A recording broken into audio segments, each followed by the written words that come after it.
One of the things that really got me interested in World War II was an experience I had as a child. I was very blessed to be able to grow up in a household that my grandmother lived in. My grandmother was kind of like my second mom, and she worked at a country store which was in walking distance from my mother and father's house.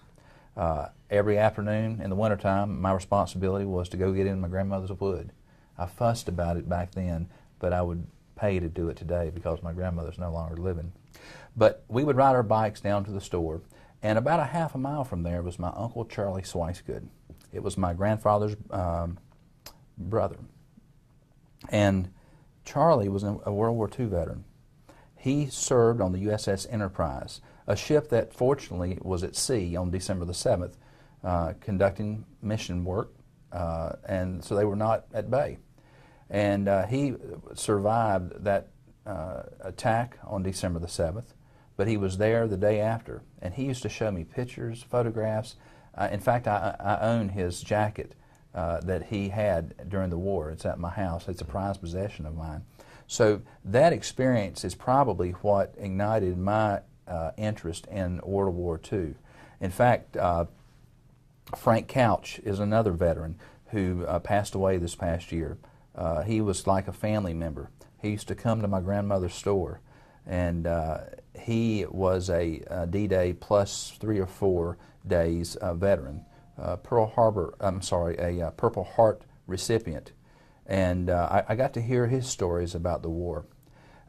This past August, my family and I, we always try to take vacations that are educational experiences.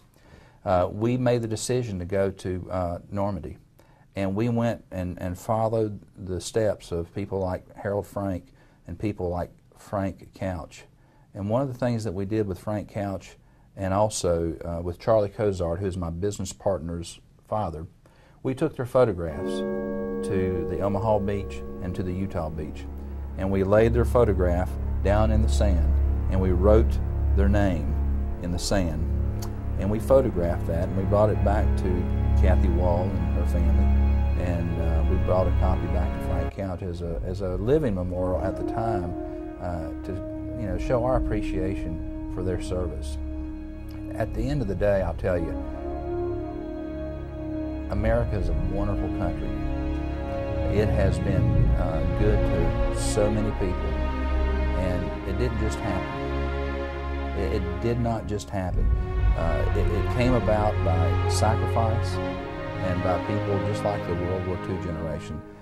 Right now, in the twilight of the World War II veterans' lives, we're putting a microscope on those guys because the time is wrong.